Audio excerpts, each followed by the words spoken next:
बात करने वाले हैं इलेक्ट्रोड पोटेंशियल की।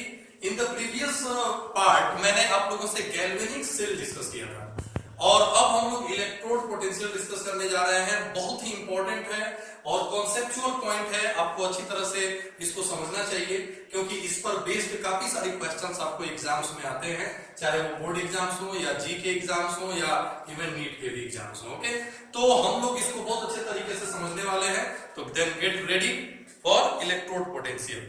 देखिए, बात अगर हम शुरू करें तो शुरू करना चाहेंगे डेफिनेटली गैल्वेनिक सेल से ही, कि गैल्वेनिक सेल जब हम लोग फॉर्म करते हैं, कंस्ट्रक्ट करते हैं, तो आपको पता है कि गैल्वेनिक सेल में दो हाफ सेल होते हैं, करेक्ट? तो अगर हम किसी हाफ सेल की बात करते हैं तो हाफ सेल कैसे हम बनाते हैं? तो आपको पता है कि जब हम एक हाफ सेल फॉर्म करते हैं तो सबसे पहले हम एक इलेक्ट्रोलाइटिक सॉल्यूशन तैयार करते हैं और उस इलेक्ट्रोलाइटिक सॉल्यूशन में हम क्या करते हैं जनरली कि एक मेटालिक रॉड डिप कर देते हैं और उसी को हम इलेक्ट्रोड करते हैं। जैसे मान लीजिए कि हमने यहाँ पे एक इलेक्ट्रोलाइटिक सॉल्यूशन ले लिया और हमने क्या किया कि इसमें एक मेटालिक रॉड डिप कर दिया, तो ये हमारा बन गया एक हाफ सेल और ये जो मेटालिक रॉड है इसको हम कहते हैं इलेक्ट्रोड। ओके, तो ये हम लोग जान चुके हैं।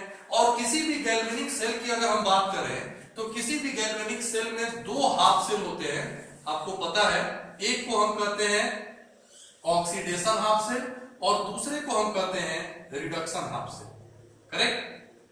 तो एक इलेक्ट्रोड को हम कहते हैं एनोड और दूसरे को हम कहते हैं कैथोड। जनरली हम लोगों ने जो कंस्ट्रक्शन किया था उसमें आपने देखा होगा कि हम लोगों ने कैथोड को राइट साइड में रखा था, करेक्ट?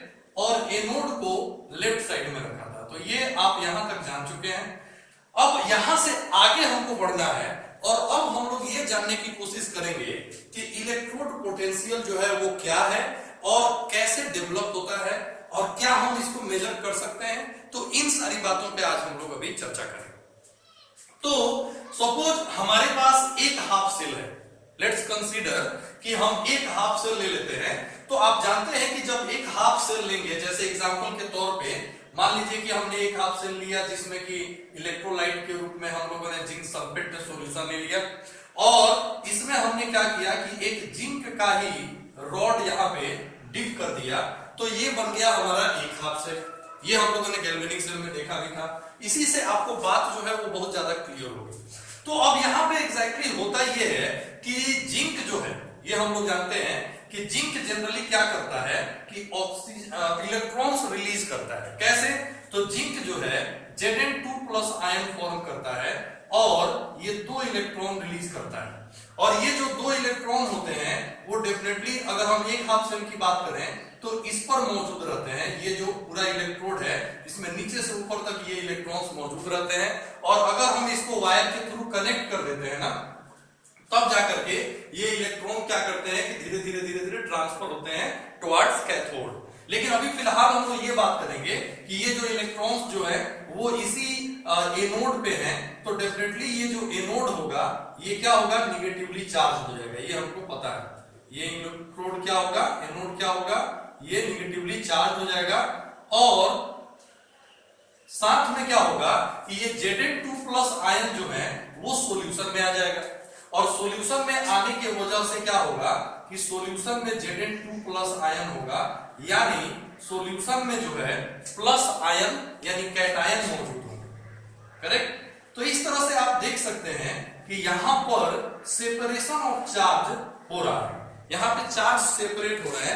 आप देख सकते हैं कि जो इलेक्ट्रोड है उस पे निगेटिव चार्ज है और जो सॉल्यूशन है उसके अंदर पॉजिटिव चार्ज है और इस वजह से यहाँ पे जनरेट होता है सेपरेशन ऑफ चार्जेस और इसी सेपरेशन ऑफ चार्जेस की वजह से पोटेंशियल डेवलप होता है between the anion and cation, correct? जो कि कैटायन जो कि सॉल्यूशन में होता है और एनायन जो कि इलेक्ट्रोड पे होता है और इसी डिफरेंस के वजह से इलेक्ट्रोड पोटेंशियल डिफरेंस होता है और उसी पोटेंशियल डिफरेंस को हम कहते हैं इलेक्ट्रोड पोटेंशियल। अब यहां पर आपको यह भी जान लेना होगा कि ये जो इलेक्ट्रोड पोटेंशियल यहां पे डेवलप हो रहा है, ये इलेक्ट्रोड पोटेंशियल एक्चुअली हम मेजर नहीं कर सकते। मेजर क्यों नहीं कर सकते, इसके पीछे भी एक बहुत सॉलिड रीजन है। इसलिए क्योंकि जब आप एक पर्टिकुलर हाफ सेल कंसीडर करते हैं तो इसमें कोई इलेक्ट्रिसिटी फ्लो नहीं होता है, तो हमारे पास कोई ऐसा डिवाइस नहीं है जिससे कि हम इस सिचुएशन में किसी एक हाफ सेल में जो एन आयन है और जो कैट आयन है, जो इलेक्ट्रोड पे जो निगेटिव चार्जेस है और जो सॉल्यूशन के अंदर पॉजिटिव चार्जेस हैं, इनके बीच के पोटेंशियल डिफरेंस को हम मेजर कर सकें।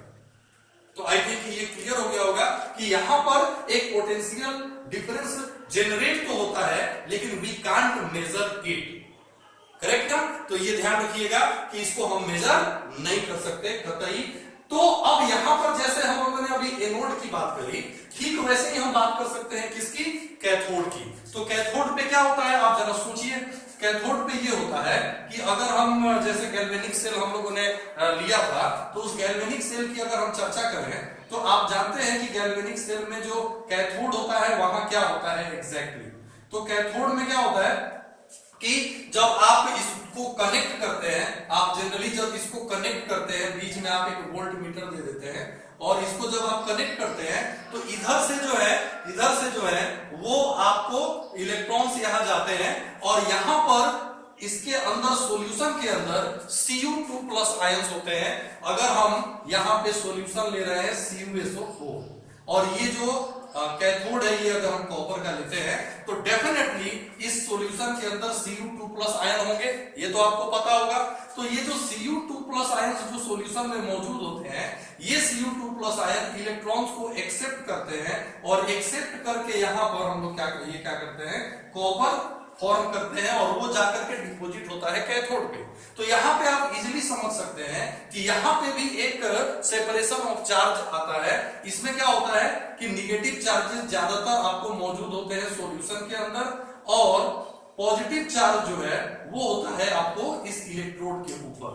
ओके, ये पॉजिटिव चार्ज यहाँ पे मौजूद होता है और यहाँ पे मौजूद होने के कारण भी एक सेपरेशन ऑफ चार्जेस डेवलप होता है और इसी वजह से यहाँ पे भी पोटेंशियल डिफरेंस पैदा होता है।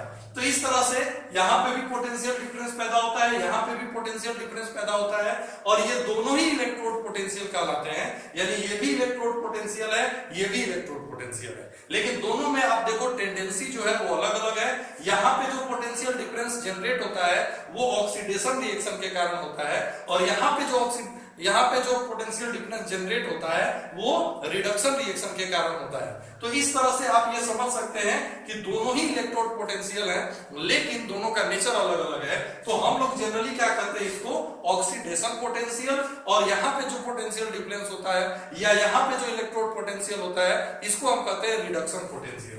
तो यहाँ पे हम लोग कहते हैं इसको ऑक्सीडेशन पोटेंशियल और यहाँ पे जो होता है इसको हम कहते हैं रिडक्शन पोटेंशियल। ओके, तो आई थिंक ये दोनों बातें आपको स्पष्ट हो गई होंगी कि ऑक्सीडेशन पोटेंशियल और रिडक्शन पोटेंशियल क्या होता है। अब यहाँ पर देखो, यहाँ पे जब हम ऑक्सीडेशन पोटेंशियल और रिडक्शन पोटेंशियल की बात कर रहे हैं तो आप ये क्लियरली आप समझ सकते हैं कि ऑक्सीडेशन अगर पोटेंशियल की बात कर रहे हैं तो यहाँ पे इलेक्ट्रॉन क्या हो रहा है, लूज कर रहा है, यानी यहाँ पे इलेक्ट्रॉन का रिलीज हो रहा है और यहाँ पे इलेक्ट्रॉन का गेन हो रहा है। ये चीज आपको क्लियर होनी चाहिए। अब देखिए, अब आगे हम लोग एक और टर्म डिस्कस करेंगे और वो टर्म है स्टैंडर्ड इलेक्ट्रोड पोटेंशियल। जी हाँ, स्टैंडर्ड क्या है, स्टैंडर्ड इलेक्ट्रोड पोटेंशियल क्या होता है, ये standard electrode potential, how can we define it, आप इसको कैसे डिफाइन कर सकते हैं। तो बहुत ही सिंपल है। देखिए, नॉर्मली जब हम ये सॉल्यूशन लेते हैं यहाँ पे तो ये जो सॉल्यूशन होता है ये तो हम किसी भी कंसंट्रेशन का ले सकते हैं एज रिक्वायर्ड, जैसी हमको जरूरत है। लेकिन आपको मैं बताऊं कि अगर आप जो यहाँ पे इलेक्ट्रोलाइटिक सॉल्यूशन लेते हैं उसका कंसंट्रेशन अगर 1 m हो, मोलरिटी आप जानते होंगे, अगर यहाँ पे जो कॉन्सेंट्रेशन जो है अगर आप इलेक्ट्रोलाइटिक सॉल्यूशन का 1 m रखते हैं और साथ में यहाँ पे जो टेम्परेचर जो है अगर आप 298 केल्विन जो है स्टैंडर्ड माना जाता है, इसको आप लेते हैं और यहाँ पर जो प्रेशर अगर आप लेते हैं यहाँ पे, तो प्रेशर जो है अगर आप 1 एटमॉस्फेयर लेते हैं तो इस तरह के कंडीशन में जब स्टैंडर्ड कंडीशंस आप लेते हैं तो उस समय जब उस समय जब आप ऑक्सीडेशन पोटेंशियल या रिडक्शन पोटेंशियल मेजर करते हैं तो उसको हम कहते हैं स्टैंडर्ड ऑक्सीडेशन पोटेंशियल या स्टैंडर्ड रिडक्शन पोटेंशियल। तो ये ध्यान रखना है कि नॉर्मली हम इसको ऑक्सीडेशन पोटेंशियल और रिडक्शन पोटेंशियल ही कहते हैं, लेकिन जब हम concentration 1m, temperature 298 kelvin, pressure 1 atmosphere लेते हैं तो एट दैट टाइम जो ऑक्सीडेशन पोटेंशियल और रिडक्शन पोटेंशियल हमको पता चलता है उसको हम कहते हैं स्टैंडर्ड इलेक्ट्रोड पोटेंशियल। तो स्टैंडर्ड ऑक्सीडेशन पोटेंशियल कहेंगे, स्टैंडर्ड रिडक्शन पोटेंशियल कहेंगे। इसको हम डिनोट कैसे करते हैं ये भी आपको जानना चाहिए। तो अगर आप मान लीजिए कि यहाँ पे ऑक्सीडेशन पोटेंशियल को डिनोट करना चाहते हैं तो इसको हम डिनोट करते हैं Mn प्लस। Mn प्लस कहने का मतलब क्या है कि यहाँ पे जो मेटल है इसने क्या किया, यहाँ पे क्या किया कि इसने इलेक्ट्रॉन रिलीज किया। कितना इलेक्ट्रॉन रिलीज किया? N प्लस इलेक्ट्रॉन रिलीज किया। तो इसको हम डिनोट करते हैं और इसको हम कहते हैं ओके ऑक्सीडेशन पोटेंशियल। तो ठीक है, तो EOP भी हम इसको लिख सकते हैं। तो यहां पर कैसे पता चल रहा है कि ऑक्सीडेशन हो रहा है? ऐसे क्योंकि जो मेटल है यहाँ पे, ये जो मेटल है ये इलेक्ट्रॉन रिलीज कर रहा है, यानी कि यहाँ पे ऑक्सीडेशन नंबर जो है 0 से n हो रहा है, यानी कि यहाँ पे इंक्रीज कर रहा है। करेक्ट। अब यहीं पे अगर आप बात करें Emn प्लस 2m, अगर यहाँ पे आप देखें तो यहाँ पे आप देखेंगे कि यहाँ पे ऑक्सीडेशन नंबर n है और यहाँ पे 0 है, यानी कि यहाँ पे ऑक्सीडेशन नंबर क्या हो रहा है? डिक्रीज हो रहा है। और जहां पे भी ऑक्सीडेशन नंबर डिक्रीज होता है उसको हम कहते हैं रिडक्शन। तो ये जो है इसको हम कहेंगे कि ये क्या है? ये रिडक्शन पोटेंशियल है, ERP।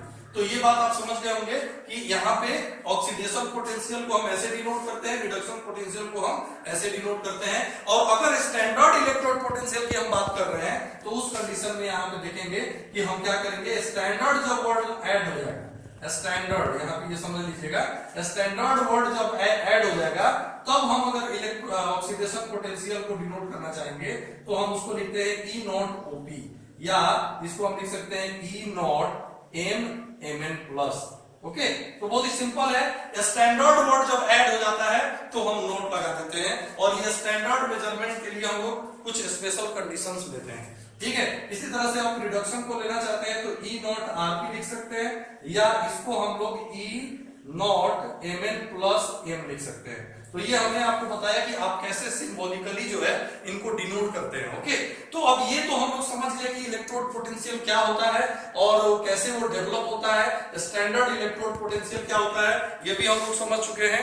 और इसके बाद से आपको एक चीज मैं और बताऊंगा कि देखिए नॉर्मली होता क्या है कि ये जो कोई भी मेटल है, कोई भी मेटल अगर हम ले लेते हैं, जैसे एक एग्जांपल के तौर पे आप यहाँ पे आपको मैं बताता हूँ कि यहाँ पे अगर मान लीजिए कि कोई मेटल हम ले रहे हैं, जैसे मान लीजिए जिंक ले रहे हैं, तो जिंक अगर हम ले रहे हैं तो अगर ये ऑक्सीडेशन प्रोसेस में इन्वॉल्व होता है, यानी कि ये 2 इलेक्ट्रॉन रिलीज करता है, तो यहाँ पर क्या होगा कि जब हम इलेक्ट्रोड पोटेंशियल मेजर करेंगे तो इसको हम लोग ऑक्सीडेशन पोटेंशियल बोलेंगे या स्टैंडर्ड ऑक्सीडेशन पोटेंशियल बनेंगे, जैसा कि हमने मेजरमेंट वगैरह लिया हुआ है। लेकिन अगर यहीं पे Zn2 प्लस जो है वो 2 इलेक्ट्रॉन एक्सेप्ट करके और वो जिंक फॉर्म करता है, तो यहाँ पे फिर हम इसको क्या करेंगे, यहाँ पे जो स्टैंडर्ड इलेक्ट्रोड पोटेंशियल मेजर करेंगे उसको हम स्टैंडर्ड रिडक्शन पोटेंशियल कहते हैं। तो यहाँ पर आप इन दोनों इक्वेशन से इजीली समझ सकते हैं कि ये जो दोनों है, इन दोनों की जो वैल्यूज हैं वो उनका मैग्नीट्यूड इक्वल होता है, बस उनका जो साइन होता है ना वो नेगेटिव होता है। यही आपको यहाँ पे समझना है, बहुत ध्यान से समझना है और बहुत अच्छे से इसको ध्यान में रखना है कि जो ऑक्सीडेशन पोटेंशियल होता है किसी भी मेटल का या आप किसी भी स्पीसीज का ले लें, तो ऑक्सीडेशन पोटेंशियल और रिडक्शन पोटेंशियल में साइन का बस डिफरेंस होता है। यानी you can say for a metal standard oxidation potential is equal to minus reduction potential. Okay, तो स्टैंडर्ड ऑक्सीडेशन पोटेंशियल जो होता है वो स्टैंडर्ड रिडक्शन पोटेंशियल के नेगेटिव साइन के इक्वल होता है। और इसको आप ऐसे भी कह सकते हैं कि E naught RP is equal to minus E naught OP। Okay, तो इस तरह से ये सारी बातें जो है आपको अपने जहन में रखनी है और हम लोगों को आगे इन सब चीजों को यूज करना है। आगे हम लोग जो भी चीजें पढ़ने वाले हैं, अभी सेल पोटेंशियल पढ़ेंगे, ईएमएफ पढ़ेंगे, फिर स्टैंडर्ड हाइड्रोजन इलेक्ट्रोड पढ़ेंगे, कई सारी चीजें हैं, स्टेप बाय स्टेप हम लोग सब सीखेंगे, जानेंगे। और हम लोग को बनना है एक्सपर्ट इन केमिस्ट्री और खासतौर पे इलेक्ट्रोकेमिस्ट्री। तो आज मैंने जो भी चीजें बताई, आई होप कि आपको क्लियर हो गई होंगी। इन द नेक्स्ट वीडियो हम लोग डिस्कस करेंगे okay cell potential and then फिर आगे कंटिन्यू करेंगे। तो आज के लिए इतना ही, मिलते हैं in the next part, see you.